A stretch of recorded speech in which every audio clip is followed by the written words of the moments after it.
Alegria, aliás, né? Deixa eu cumprimentar os padres também, queridos padres, Padre Alexandre, Padre Júlio, Padre Cássio, Vanessa, Pedro, Vanessa, irmãos, casais aqui presentes, comunidade Shalom. Hoje nós celebramos com bastante alegria a solenidade de Nossa Senhora Aparecida, Imaculada Conceição Aparecida, e com a graça de Deus, né, esta data providencialmente, né, com toda esta liturgia, com estes textos, tudo, para o casamento destes dois, providencialmente assim quis Deus. Bem, vamos pegar alguns símbolos que nós temos nestes textos que nós ouvimos hoje. Primeiro, nós temos aqui um casamento onde Nosso Senhor é convidado, e Ele vem com Maria e com os discípulos. Um detalhe muito simples, mas muito certeiro, né? Para que o milagre aconteça, para que a água seja transformada em vinho, existe uma necessidade da minha parte de convidar o Senhor. Ele só entra se eu o convido. Parece óbvio, mas às vezes o óbvio é necessário que seja dito. Mesmo em meio aos católicos, aos casais, é necessário que seja dito: rezem. É necessário convidar o Senhor para a tua casa, é necessário convidar o Senhor para dentro da tua família, rezar. Não deixem que o desgaste da vida, do trabalho, do cotidiano atrapalhe a vida de vocês. Isso com bastante atenção para o novo casal que aqui se constrói, a nova família que aqui se constrói diante da igreja, diante do altar, que aqui nasce, né? Mas também para todos nós, para que saibamos, não deixemos que a vida nos atrapalhe, que o cotidiano nos tire a vida espiritual. Rezar, convidar Nosso Senhor para o casamento, convidar Nosso Senhor para a nossa família, para a nossa casa, ser fiel à oração cada dia, enxergar a necessidade de convidá-la, tomar consciência de que não se constrói uma casa sobre a rocha, sem as estruturas. Portanto, rezem. Em segundo lugar, o vinho que vem a faltar. O vinho que tantas vezes nas Sagradas Escrituras, né, eles representam ali a alegria. E nós enxergamos isso também quando nós escutamos em Atos dos Apóstolos, no momento de Pentecostes, quando os discípulos estão alegres e começam a dizer assim: eles estão alegres de vinho doce. É a alegria. É a alegria que é fruto da vida no Espírito. Assim, nós podemos dizer a alegria que é fruto do amor. E aqui nós temos um problema neste texto. A alegria parece que acaba, porque o vinho acaba, acabou o vinho. E precisamos nos perguntar, né? Nós somos capazes mesmo de prometer aquilo que vamos prometer, aquilo que nós vamos escutar? Nós somos capazes, humanamente, prometer algo por toda a vida? Eu sou capaz de me dedicar por toda a vida a alguém? Eu sou capaz de prometer: vou te fazer feliz na saúde, na alegria, na doença, na tristeza, por toda a vida? Você está prometendo, eles prometem, o casal promete. De fato, nós não somos, senão pela graça de Deus. Nós conseguimos sim. Eu prometo, mas não com o meu amor, não com o meu vinho, não com a minha alegria. Não é de mim que vem esta alegria, mas eu estou respaldado, eu estou abraçado no amor do Senhor. No sacramento você está dizendo: eu te farei feliz por toda a minha vida, meu amor, porque enquanto eu existir não deixarei faltar o vinho, não deixarei que o vinho se esgote na tua vida, não deixarei que o Espírito vá. Enquanto eu viver, eu não vou permitir. Eu darei a minha vida para trazer todos os dias o pão de cada dia, o pão espiritual, o alimento diário. Eu darei a minha vida para encher os odres, mantê-los sempre cheios das mais belas intenções, das mais belas virtudes, da fortaleza, da coragem, da resiliência, das lutas, porque eu sei que o Senhor no final vai transformar tudo isso em vinho, em alegria para ti. Pedro, Vanessa, Não permitam que o vinho falte jamais. Nem sempre estarão os dois, não é segredo para ninguém. Nem sempre estarão os dois do mesmo modo, seja espiritualmente, emocionalmente, fisicamente. Por vezes um será mais o auxílio do outro.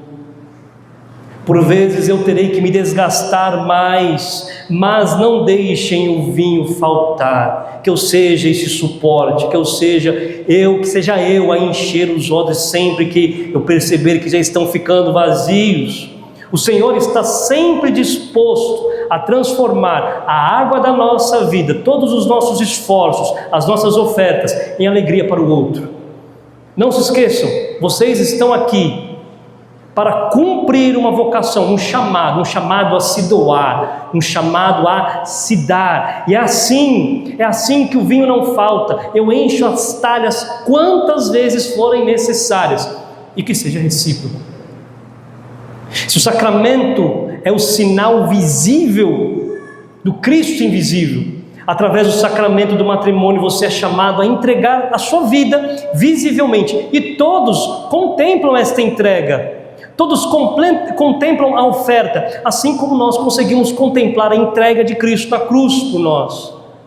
No matrimônio, a gente consegue contemplar esta oferta que se repete, esta oferta obediente de Cristo à humanidade para gerar a vida. Aí está o ponto da nossa fecundidade dentro de casa, dentro da família.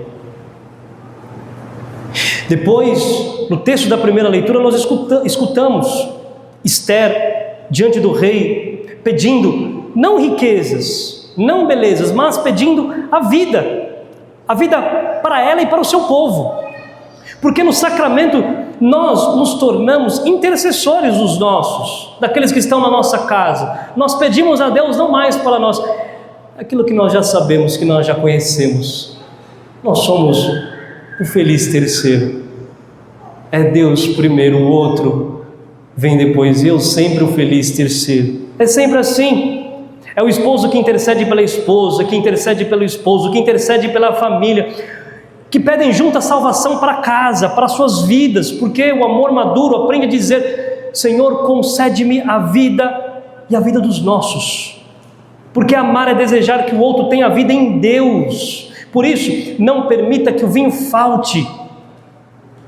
Eis a promessa para a vida de vocês, essa promessa para as famílias: sejam fiéis e a alegria não lhes faltará. Sejam fiéis e o vinho não acabará. Confiem na providência divina. Queridos, a vocação de vocês só tem um motivo: para glorificar a Deus. Portanto, o dono da glória não permitirá que nada falte. Confiem.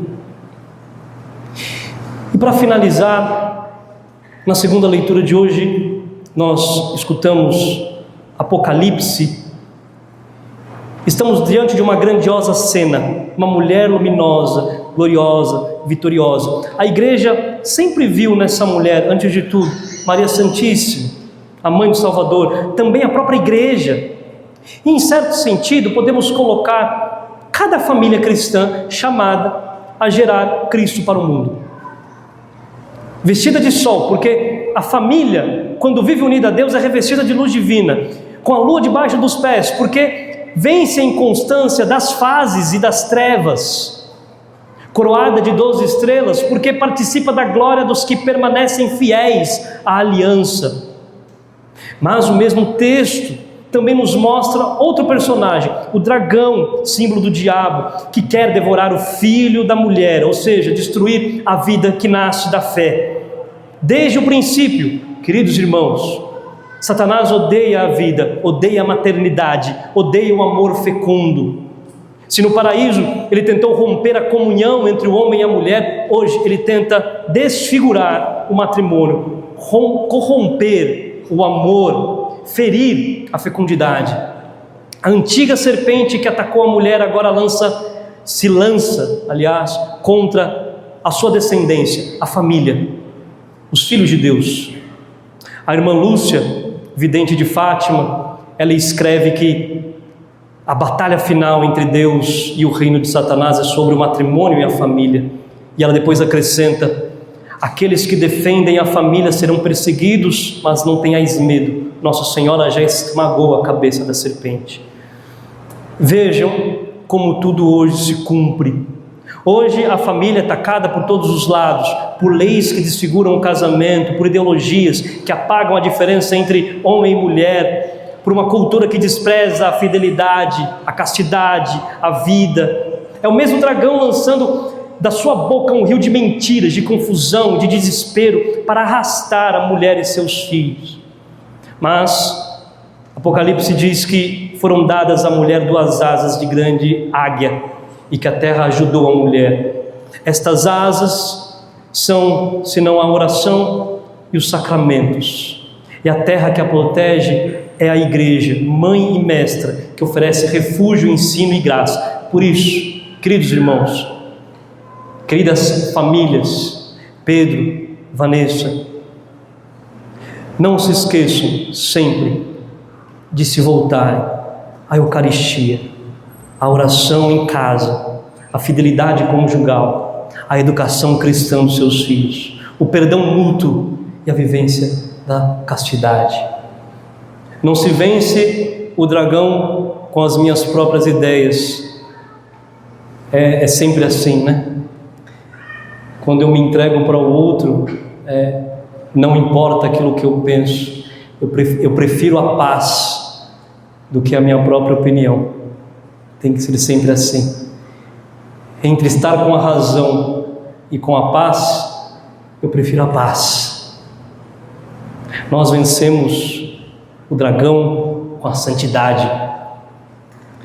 Coloque-se diante da Eucaristia, rezem, não deixem que falte o vinho na casa de vocês, sejam fiéis a este amor conjugal.